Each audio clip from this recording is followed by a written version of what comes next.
እንደምን ከረማችሁ ውድ ተመልካቾቼ፣ ዶክተር አዲስ ነኝ።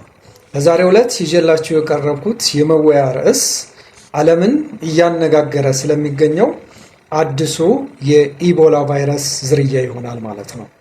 ይህም ቡንዲ ቡጊዮ እየተባለ የሚጠራው አዲሱ የኢቦላ ቫይረስ ምንድን ነው?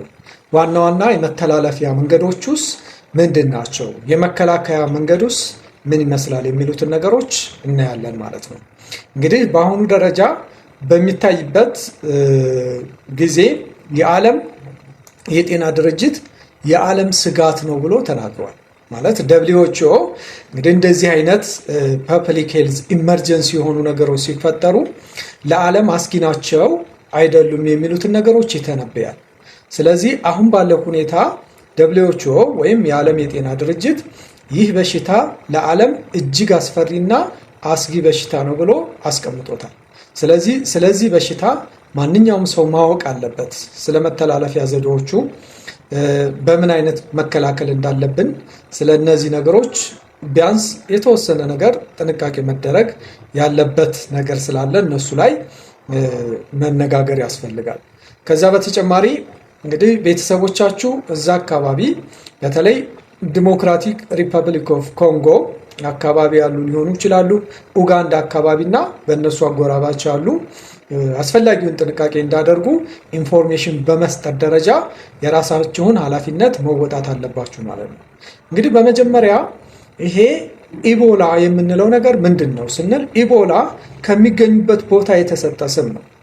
ይሄ እንግዲህ ኢቦላ ሪቨር ወይም የኢቦላ ወንዝ አካባቢ ዲሞክራቲክ ሪፐብሊክ ኮንጎ ስለተገኘ ኢቦላ የሚል ስያሜ ተሰጥቶታል።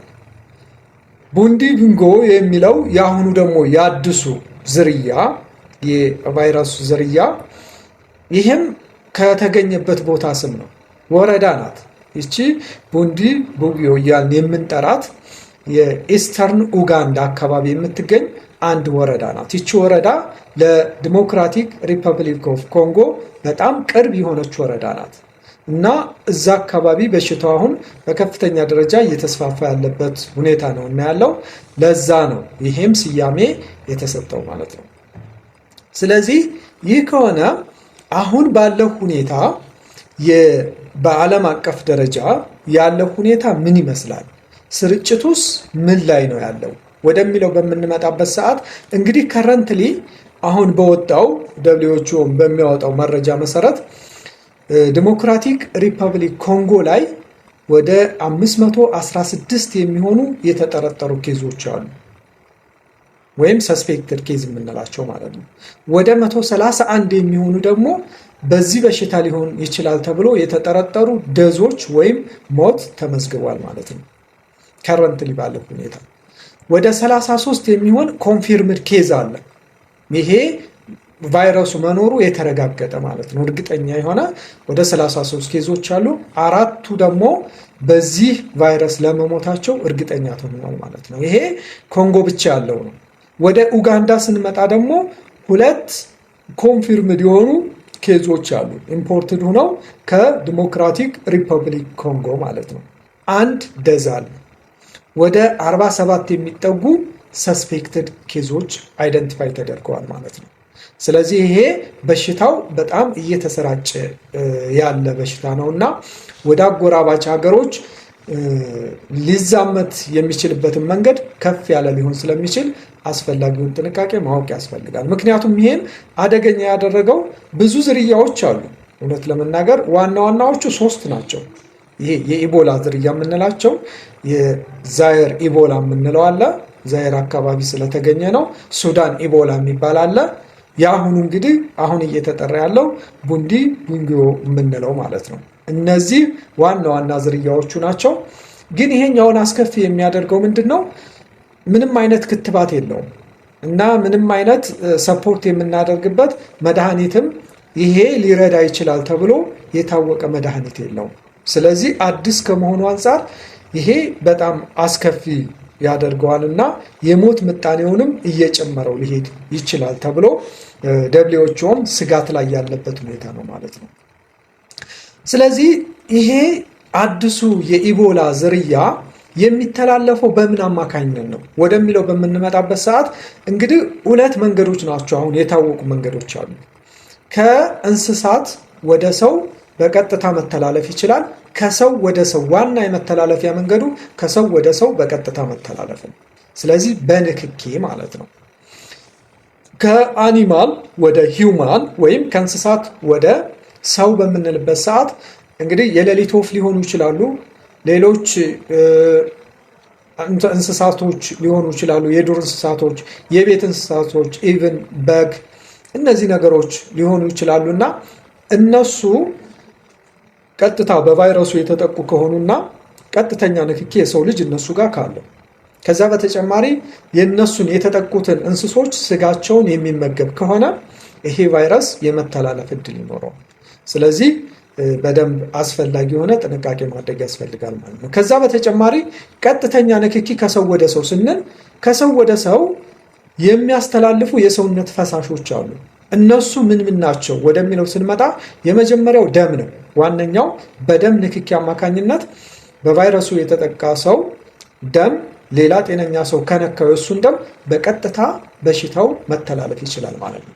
ሌላኛው በሽንት ሊተላለፍ ይችላል፣ በምራቅ ሊተላለፍ ይችላል፣ በማህፀን ፈሳሽ ንክኪ ሊተላለፍ ይችላል፣ የጡት ወተት በሱ ሊተላለፍ ይችላል። እነዚህ ኢቭን እንባ፣ ከዛ በተጨማሪ የወንድ ዘር። ስለዚህ በግብረ ስጋ ግንኙነትም የመተላለፍ እድል ሊኖረው ይችላል ማለት ነው። ስለዚህ እነዚህ ዋና ዋና የመተላለፊያ መንገዶች ናቸው፣ ቀጥተኛ በሆነ ንክኪ ማለት ነው። እንደዚህ ከሆነ እንግዲህ ይሄ የኢቦላ ቫይረስ አዲሱ የኢቦላ ቫይረስ ምልክቶቹ ምን ሊሆኑ ይችላሉ? ምልክቶቹ የሚታዩት እንግዲህ በሶስት ደረጃ ሊከፈል ይችላል። የመጀመሪያ ደረጃ የምንለው ወይም መጀመሪያ ላይ የሚታዩ ምልክቶች አሉ። እነዚህ ምንድናቸው? የሙቀት መጨመር፣ ድካም፣ የጡንቻ ህመም፣ ራስ ምታት፣ ጉሮሮ አካባቢ ህመም። እነዚህ በመጀመሪያ ደረጃ የሚታዩ ናቸው። ከዚህ ቀጥሎ ደግሞ በመካከለኛ ደረጃ የሚታዩ ምልክቶች አሉ። እነዚህ ማቅለሽለሽ ይኖራል፣ ተቅማጥ ይኖራል፣ የሆድ ህመም ይኖራል፣ የቆዳ ላይ ሽፍታ ሊኖር ይችላል። ከዛ በተጨማሪ የኩላሊትና ጉበት አካባቢ ችግር ሊያጋጥም ይችላል ማለት ነው። እነዚህ በመካከለኛ ደረጃ የሚታዩ ምልክቶች ናቸው።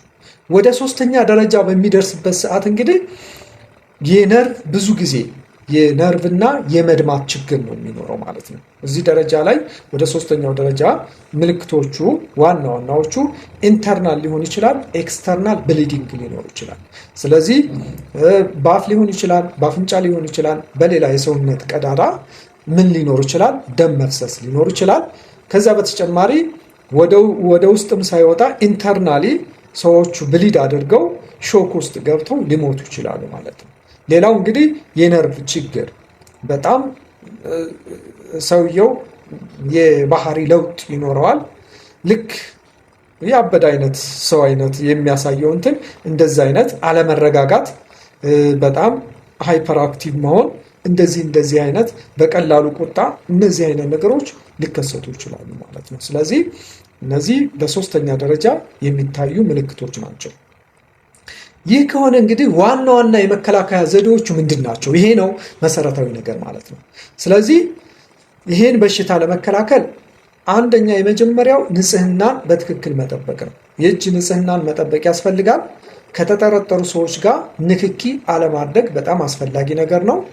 ስለዚህ ቅድም የተነጋገርንባቸውን ፈሳሾች በዛ ሊተላለፍ ስለሚችል የተጠረጠረ ሰው ጋር እነዚህን ንክኪዎች አለማድረግ ጠቃሚ ነው። የጤና ባለሙያዎች ላይ በተለይ ፒፒ ወይም ፐርሰናል ፕሮቴክቲቭ ኢኩመንት የምንላቸው አሉ። እነሱን መጠቀም በጣም አስፈላጊ ነገር ነው። ከዛ በተጨማሪ የተጠረጠሩ ሰዎች ካሉ እንደዚህ አይነት በሽታ ኑሯቸው ልክ ኳራንታይን የምንለው ኮቪድ-19 ላይ ሲደረግ የነበረው ልየታ መኖር መቻል አለበት። እነዛ ልየታዎች አትሊስት የተጠረጠሩ ሰዎች እስከ 21 ቀን ለብቻቸው ክትትል እየተደረገ መቆየት ይኖርባቸዋል ማለት ነው። ይሄ ዋና ዋና የመከላከያ ዘዴዎቹ ናቸው። ከዛ በተጨማሪ የማህበረሰብ እውቅናን መፍጠር፣ ማህበረሰቡ ስለዚህ በሽታ እንዴት እንደሚተላለፍ፣ እንዴት መከላከል እንደሚችል በደንብ ማሳወቅ ያስፈልጋል ማለት ነው። ከዛ እንግዲህ ሌላው ከእንስሳት ጋር ያለን ግንኙነትን መቀነስ።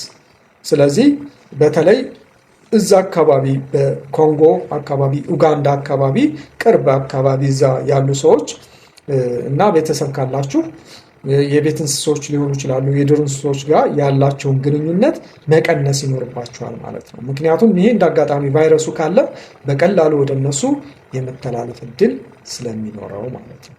ስለዚህ ለዛሬ ያለኝ ይህንን ይመስላል። ስላዳመጣችሁኝ እጅግ አድርጌ አመሰግናለሁኝ። ግን ይሄ መረጃ በጣም ጠቃሚ ስለሆነ ለሁሉም ሰው ሼር ማድረግ ይኖርባችኋል፣ ሰብስክራይብ ማድረግ ይኖርባችኋል እና ብዙ ሰዎች ቢያዩትና ጥንቃቄ ቢያደርጉ በጣም ይጠቅማል ብዬ አስባለሁ። ምክንያቱም WHO ራሱ እንግዲህ የዓለም ስጋት ነው ብሎ ስላስቀመጠ ወደኛም አይመጣም ብለን የምንተማመንበት ነገር ስለሌለ በደንብ ስለዚህ በሽታ ማንኛውም ሰው ቢያውቀው ይጠቀማል ብዬ አስባለሁ። ቴንኪው